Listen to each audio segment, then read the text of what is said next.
దయచేసి మంత్రి గారు కరెక్ట్ చేసుకోవాలా. Because either you are misleading the house or misleading the people or you are being misled by your officers. Either one of them it's true. మంత్రి గారు ADB ఇంతవరకు in principle ఇయ్యలేదు, మీరు DPR ఇయ్యలేదు, మీ దగ్గర డిపిఆర్ లేదు.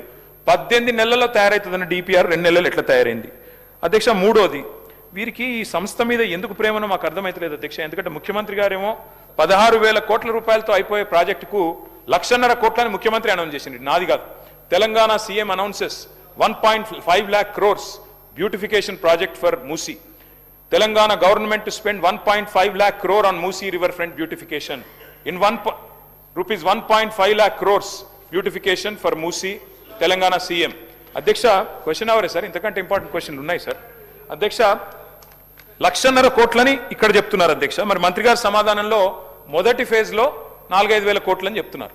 నేను అడుగుతా ఉన్నా అధ్యక్ష, మరి 1,50,000 కోట్లని ముఖ్యమంత్రి గారు చెప్తారు, మొదటి ఫేజ్ తర్వాత ఎన్ని ఫేజ్లు ఉంటాయి, ఎన్ని ఆస్తులు మీరు తీసుకుంటారు, ఏ రకంగా తీసుకుంటారు, ఎంతమంది గృహాలు కూలుస్తారు, మరి వాటి కోసం 1,50,000 కోట్లు ఎక్కడ ఖర్చు పెట్టబోతా ఉన్నారు, డీటెయిల్డ్గా మీరు సమాధానం చెప్పాలని ప్రభుత్వాన్ని కోరుతా ఉన్నాం.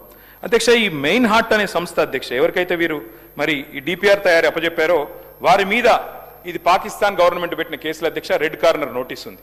ఇదిగోండి అధ్యక్ష, ఇగో FIA declares main heart owners are absconding in money. One second, no you can continue sir. Sir, ఇది వారు డెఫినెట్లీ మూసీ నదికి సంబంధించిన రీజనరేషన్కి సంబంధించిన అంశం అధ్యక్ష. ప్రశ్నకు సంబంధించి ఈరోజు క్వశ్చన్ అవర్లు వేస్తూ ఉన్నారు సార్. మీరు పర్మిట్ చేస్తే రేపు షార్ట్ డిస్కషన్ పరంగా వెంటనే తీసుకుందాం అధ్యక్ష. ఇంకా చాలా విషయాలు కూడా చెప్పాల్సి ఉంటుంది, వారు చెప్పాల్సి ఉంటుంది, మేము చెప్పాల్సి ఉంటుంది. సో ఆ సందర్భాన్ని గురించి ప్రశ్న వరకు పరిమితమై డెఫినెట్లీ మా పరంగా ఏమి ఆన్సర్స్ రావాలో కోరుకోమని చెప్పండి. మొత్తం డీటెయిల్గా షార్ట్ డిస్కషన్ మొదలు పెడితే సార్, మీరు పొద్దున్నే చెప్పారు 9 minutes అని. 9 minutes కాకుండా ఇంపార్టెన్స్ ఉంది కనుక 10 minutes, 11 minutes, 12 minutes ఇవ్వండి అధ్యక్ష. We are ready to answer it. But ఇంకా డీటెయిల్గా పోవాలంటే please allow for a short discussion sir, if you permit. Speaker sir, నేను ఎక్కడ కూడా క్వశ్చన్ నుంచి డీవియేట్ కాలేదు సార్. వారు మంత్రి గారు 1,400 స్ట్రక్చర్స్ పోతాయన్నారు. గవర్నమెంట్ ఇచ్చిన గజెట్లో 10,000 స్ట్రక్చర్స్ అని గవర్నమెంట్ గజెట్ ఇచ్చింది. మరి 1,400 స్ట్రక్చర్స్ కరెక్టా, గవర్నమెంట్ ఇచ్చిన గజెట్ కరెక్టా, ఏది కరెక్టు? అట్లాగే గవర్నమెంట్ ఇచ్చిన గజెట్ సార్, నాదేం ప్రశ్న నుంచి నేను డివియేట్ కావట్లేదు. 10,000 ఎకరాలు 3,279 ఎకరాలు స్వాధీనం చేసుకుంటున్నాం అని చెప్పారు. మరి ఎక్కడ గజెట్ తప్ప, మీరు ఇక్కడ అసెంబ్లీలో ఇచ్చిన సమాధానం తప్ప మంత్రి గారు చెప్పాలి.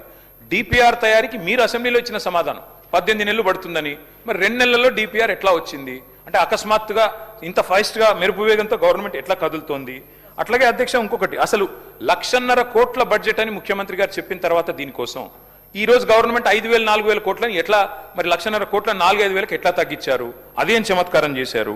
దాంతోపాటు అధ్యక్ష, మరి మంత్రి గారు చెప్తున్నారు ఇది 1,435 స్ట్రక్చర్లు ఐడెంటిఫై చేశాం. ఏ బేసిస్లో ఐడెంటిఫై చేశారు?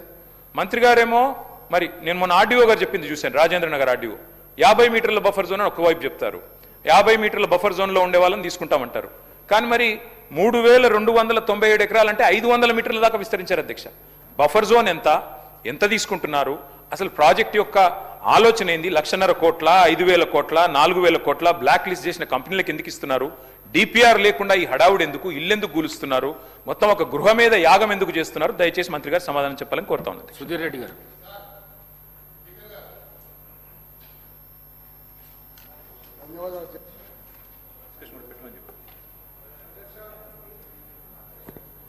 ఈరోజు మూసీ నది ప్రక్షాళన కార్యక్రమంలో ఆ పరివాహక ప్రాంతాల్లో ఉండే ప్రజలందరూ కూడా తీవ్రమైన భయాందోళనతో బతుకుతా ఉన్నారు అధ్యక్ష.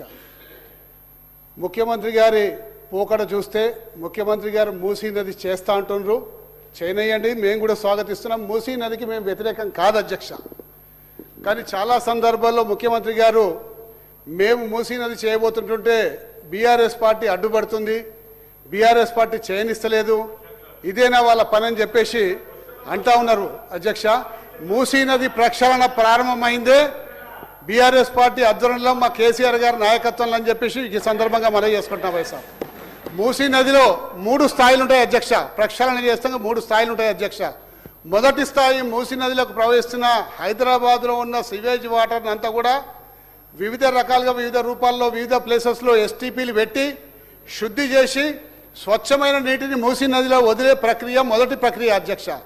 ఆ మొదటి ప్రక్రియ 3,600 కోట్ల రూపాయలతోటి ఆ రోజు ముఖ్యమంత్రి గారు ప్రారంభించి 31 ఎస్టీపీల నిర్మాణం ఆ రోజు పెట్టింది అధ్యక్ష. దాని తర్వాత అవి 31 ఎస్టీపీలు దాదాపు 75% పూర్తి. సార్ షార్ట్ డిస్కషన్ పెట్టండి, అందులో కూడా పార్టిసిపేట్ చేస్తాం సార్. కానీ దీనికి క్వశ్చన్ కి సంబంధించిన వివరాలు చెప్పనియండి సార్ మమ్మల్ని. మాకు ఎప్పుడు సార్ మైకే అవకాశం మీరు ఎట్లా సార్, నాకు అర్థం కాదు. క్వశ్చన్ కు పరిమితం కాండి. అవును సార్, క్వశ్చన్ దానికి సంబంధించిన వివరం చెప్తున్నాం కదా సార్. ఉన్న క్వశ్చన్ కే పరిమితం కాండి సార్. క్వశ్చన్ కే పరిమితం అవుతున్నాం సార్.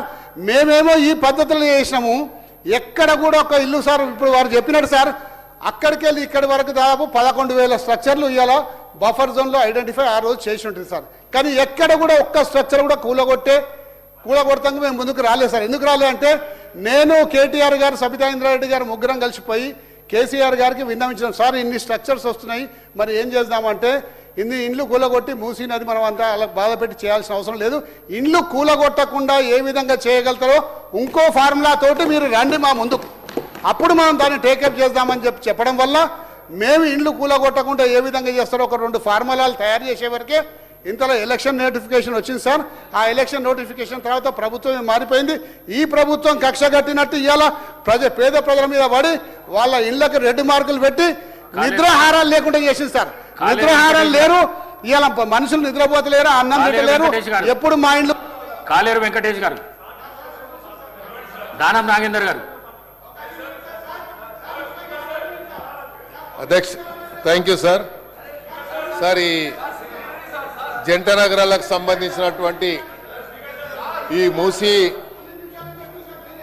నదిని ప్రక్షాళన చేయాలన్నటువంటి కార్యక్రమాన్ని రాష్ట్ర ప్రభుత్వం తీసుకోవడం, హైదరాబాద్ సిటీకి ఒక ఫేస్గా వచ్చేటువంటి ఇది హైదరాబాద్ సిటీ గ్లోబల్ సిటీగా గుర్తింపు పొందుతున్నటువంటి ఈ సందర్భంలో ఇప్పుడే మేము చూసాం అధ్యక్ష మంత్రి గారు ఇచ్చినటువంటి సమాధానాన్ని. ప్రశ్న ఇందులో ఉన్న సార్ ఒక్క నిమిషం సార్. కేటీఆర్ గారు 1 మినిట్, సుధీర్ రెడ్డి గారు 1 మినిట్. ఇందులో ఉన్న ప్రశ్నకు పరిమితమై మాట్లాడితే ఇస్తా, కానీ ప్రసంగాలు చేస్తే మాత్రం 9 నిమిషాల్లో కంప్లీట్ కాదు. ఇస్తా, మాట్లాడండి. దానం నాగేందర్ గారు మాట్లాడండి. ఇస్తా దానం నాగేందర్ గారు మాట్లాడడానికి ఇస్తా. సార్ గతంలో ఇస్తాను. మరి గతంలో నేను కూడా అప్పుడు ఉన్నాను అధ్యక్ష.